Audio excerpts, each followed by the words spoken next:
1.5 ঘন্টার বৈঠক হয়েছে। বৈঠকের পর ডক্টর ইউনূস এবং তারেক রহমান দুজনেই তাদের ঘোষিত নির্বাচনের সম্ভাব্য তারিখ থেকে আপোস করেছেন। ডক্টর ইউনূস 2 মাস এগিয়ে এসেছেন এপ্রিল থেকে ফেব্রুয়ারিতে, আর তারেক রহমান 2 মাস পিছিয়ে ডিসেম্বর থেকে ফেব্রুয়ারিতে গিয়েছেন। এটুকু যদি আপনি শুনেন আপনার কাছে মনে হবে বাহ, ভালোই তো, উইন উইন সিচুয়েশন, দুপক্ষ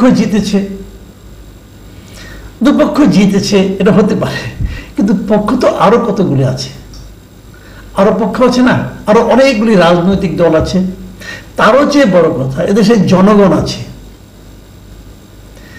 কেউ কি এই এগিয়ে যাওয়া বা পিছিয়ে যাওয়া এই সিদ্ধান্ত নেওয়ার সময় জনগণের কোনো অপিনিয়ন নিয়েছে? এখন বলবেন জনগণের অপিনিয়ন কিভাবে নেব? জনগণ কি চাচ্ছিল সেটা তো জানার জন্য খুব বেশি দূর যাওয়ার দরকার নেই, একটু মিডিয়ার দিকে চোখ বুলালেই হয়। মানুষ কি চাচ্ছিল সেগুলো একটু বোঝা দরকার আছে। ঠিক আছে, আমি এটা নিয়েও আমার কোনো আপত্তি নেই। আমি এখন বরং দেখতে চাই যে রিয়াকশনটা কি হলো। সবাই বলে আমি নাকি সবসময় সমালোচনা করি। না, সবসময় সমালোচনা না। আবার অনেকে বলে আমি নাকি নেগেটিভ লোক, মানে যা কিছু হয় সবই নাকি নেতিবাচক ভাবে দেখি। নেতিবাচক ভাবে দেখার ব্যাপার নয় বিষয়টা। যেটা হলো আলোচনার বিষয়। আলোচনা করতে হবে। আলোচনা না করলে ভুলগুলিও বেরিয়ে আসবে না, অথবা শুদ্ধতম পথের দিকেও আমরা অগ্রসর হতে পারবো না। এই দুটোই আমাদের জন্য প্রয়োজন। আমার মনে কি প্রশ্ন জেগেছে সেটা তো আমাকে উচ্চারণ করতে হবে, নাহলে আপনি বুঝবেন কিভাবে, নাহলে অন্যরা বুঝবেন কিভাবে, আপনার সঙ্গে আমার চিন্তার মিলল কিনা সেটাও তো বুঝতে হবে। যাও, আমরা বরং দেখি, যেহেতু রাজনৈতিক দল নিয়ে আলোচনা হচ্ছে, আমরা বরং দেখি যে রাজনৈতিক দলগুলো কি রিয়াকশন দিল। রাজনৈতিক দলের মধ্যে কয়েকটা রাজনৈতিক দল এই মিটিংয়ের ফলাফল এবং এই মিটিং যেভাবে হয়েছে সেই ঘটনা এই সব মিলে কয়েকটা রাজনৈতিক দলে আমি একটা প্রতিক্রিয়া পেয়েছি, সমর্থন না প্রতিক্রিয়া পেয়েছি।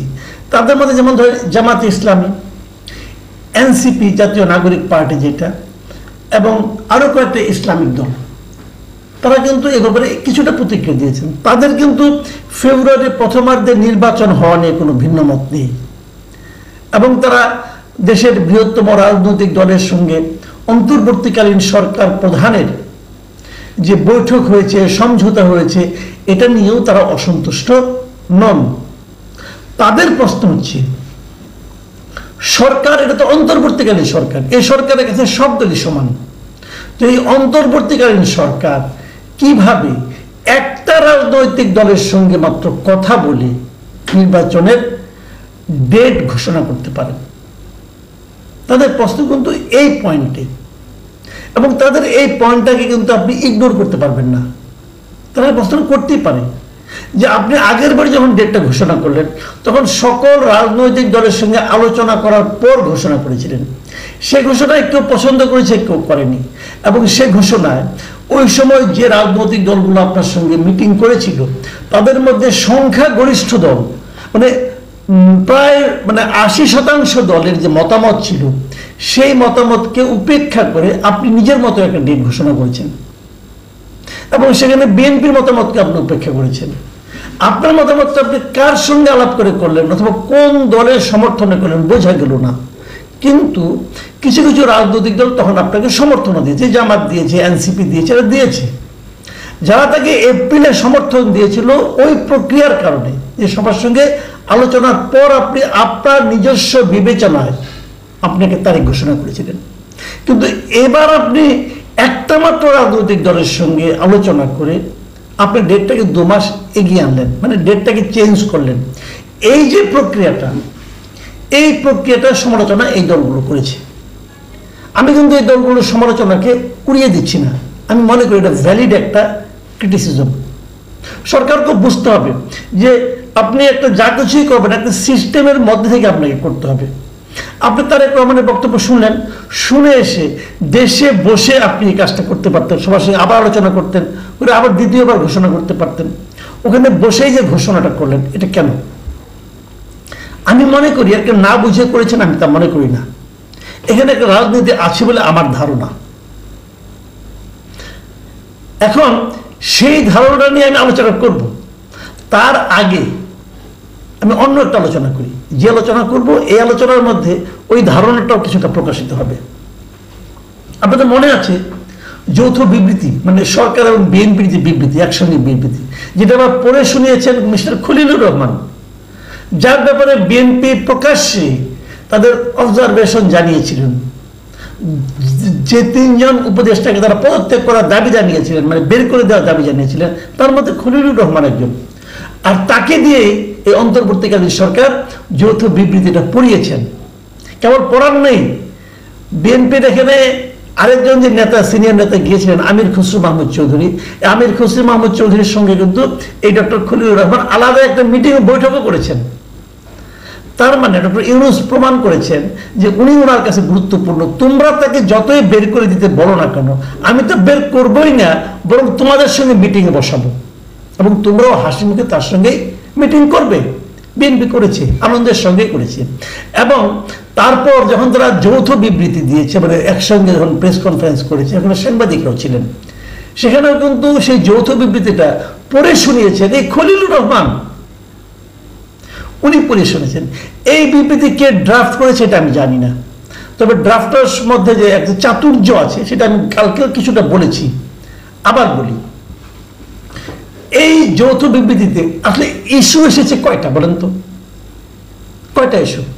একটা ইস্যু এসেছে যে তারেক রহমানই যে পয়েন্ট এসেছে, ভালোভাবে খেয়াল করবেন, যে এই যে রমজানের আগে নির্বাচন করার যে প্রস্তাবটা কে দিয়েছে? তারেক রহমান দিয়েছে। এবং তারেক রহমান দেওয়ার সময় এটাও বলেছে যে এই প্রস্তাবে তার মা, মানে দলের চেয়ারপারসন খালেদা জিয়াও এইটাই চান, উনি এবং ওনার মা চান এটা, মানে ওনার দলের শীর্ষ 2 জন লিডার এটা চান। মানে প্রস্তাবটা তারেক রহমানের কাছ থেকে এসেছে। তারেক রহমানকে উনি আগে রিকোয়েস্ট করেছেন কি করেন না এটা আমি জানতে পারবো না, আপনিও জানেন না, কারণ আগে সব তো জানি, যতটুকু লেখা আছে অতটুকু আমি বলছি। খলিলুর রহমানের পড়া আছে, বিবৃতিতে বলা হয়েছে তারেক রহমানই বলেছেন। মানে ডিসেম্বর থেকে সরে ফেব্রুয়ারিতে তারেক রহমান প্রথম এসেছেন। আসার পর তাতে কি ডক্টর ইউনূস রাজি হয়েছেন? সেটা কোথাও বলা হয়নি রাজি হয়েছেন কিনা। উনি কি বলেছেন যে যদি সব প্রস্তুতি সম্পন্ন করা যায় তাহলে রমজানের আগের সপ্তাহেও নির্বাচন আয়োজন করা যেতে পারে। সব প্রস্তুতি সম্পন্ন করার দায়িত্ব কার? তারেক রহমানের না, আপনার, আমার না, কার? সরকারের। এখন সরকার যদি সব সম্পন্ন করতে না পারে প্রস্তুতি, তাহলে হবে না। ক্লিয়ার করে কিন্তু বলেননি, অনেকে দেখলাম লাফাচ্ছে যে 19শে ফেব্রুয়ারি রোজা হবে, তার যদি আগের সপ্তাহে হয় তাহলে সাধারণত নির্বাচন হয় আমাদের এখানে বৃহস্পতিবার, তাহলে বৃহস্পতিবার হলে 12ই ফেব্রুয়ারি হয়। ডেটও দিয়ে দিচ্ছে অনেক পত্রিকা দেখলাম যে 12ই ফেব্রুয়ারি নির্বাচন। ডক্টর ইউনূস কি একবারও বলেছেন রমজানের আগের সপ্তাহে নির্বাচন হবেন না? উনি সেটা বলেননি। উনি বলেছেন হতে পারে। কিভাবে হতে পারে? যদি সব প্রস্তুতি সম্পন্ন করা যায়।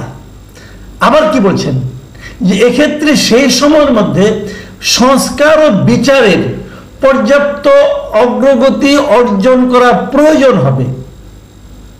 মানে এই সময়ের মধ্যে এই কাজগুলো করতে হবে। কি কি কাজ? একটা সংস্কার, একটা বিচার, এই দুইটা ক্ষেত্রে পর্যাপ্ত অগ্রগতি। মানে অগ্রগতি কতটুকু হলে সেটাকে পর্যাপ্ত বলা যাবে, এটা কিন্তু আপনি একটা বলবেন, আমি আরেকটা বলবো, ডক্টর ইউনূস আরেকটা বলবেন, আবার এনসিপি আরেকটা বলবেন। তাহলে এটা কিন্তু সমস্তটাই কিন্তু অনেকগুলি যদি কিন্তুর উপর নির্ভর করছে। করুক, আমি ওটা নিয়েও বলছি না, যা ওটা কালকে আলোচনা করেছি আমি।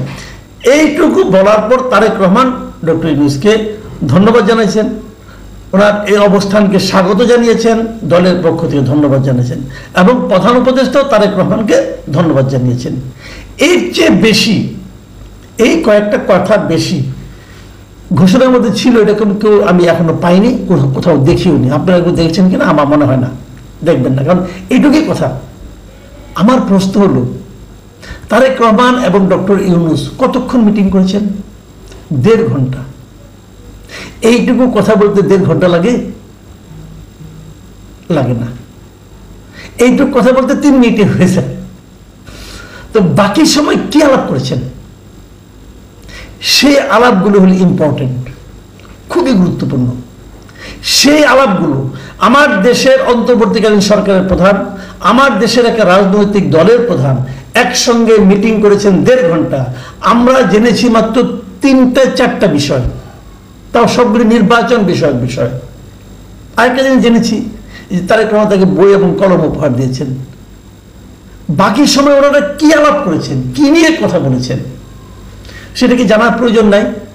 ডক্টর ইউনূস গত 10 মাসে কি কি কাজ করেছেন, সেই কাজগুলো সম্পর্কে বিএনপির যে মূল্যায়ন, সেগুলোকে তারেক রহমান ওনার সঙ্গে শেয়ার করেন নাই? করা কি উচিত নয়? বিএনপি যে যে ইস্যুতে, যেমন আপনার ওই করিডোর বলে, মানবিক করিডোর বলেন, মানবিক প্যানেল বলেন, কি কি না নতুন নতুন নাম দিচ্ছে, সেই আরাকান রাজ্যে দেওয়ার যে প্যানেল অথবা করিডোর যাই বলেন, সেটার ক্ষেত্রে বিএনপি যে প্রতিবাদ করেছিল, সেটা বিএনপির দলীয় প্রধান হিসেবে উনি কি জিজ্ঞাসা করতে চেয়েছিলেন এটা আপনি কেন দিয়েছেন অথবা কেন দিতে চাচ্ছিলেন? অথবা আমাদের টার্মিনালকে, সামুদ্রিক টার্মিনাল যেটা আছে সেটাকে, বন্দরের, সেটাকে দেওয়ার ব্যাপারে উনি যে বিদেশি একটা কোম্পানিকে আনছেন, এই ব্যাপারে তারেক রহমান তাকে প্রশ্ন করেছিলেন? আমার ধারণা করেছিলেন, কারণ এটা একটা গুরুত্বপূর্ণ ইস্যু, করা তো উচিত। উনি ভুলে যাবেন তেমন নেতা তো উনি নন। সেই প্রশ্নের কি উত্তর এসেছিল এটা আমি জানবো না, জানতে চাইবো না? আমার দেশের স্বার্থ, আমার দেশের পলিটিক্যাল পার্টির একটা বড় পার্টির নেতা কিভাবে সংরক্ষণ করছেন, কিভাবে সে বিষয়ে কথা বলছেন, সেটা জানার অধিকার কি আমার নাই? আমি জানতে চাইতে পারি না? কেন এটা আমার কাছে আপনি গোপন রাখবেন? আমি জানতে চাই ডক্টর ইউনূস কি বলেছিলেন, তারেক রহমান কি বলেছিলেন। আমি জানতে চাই কোন কথার কি উত্তর হয়েছিল, অথবা ওই ওই বিষয়গুলোতে কি আলোচনা হয়েছিল। অন্য কোনো বিষয়ে আলোচনা হয়নি, কেবল নির্বাচনের আলোচনা হয়েছিল। কেবল নির্বাচনের আলোচনা হলে 1.5 ঘন্টা ধরে এই একই আলাপ করেছেন ওনারা। কিভাবে? প্রথম প্রস্তাবটা কে দিলেন?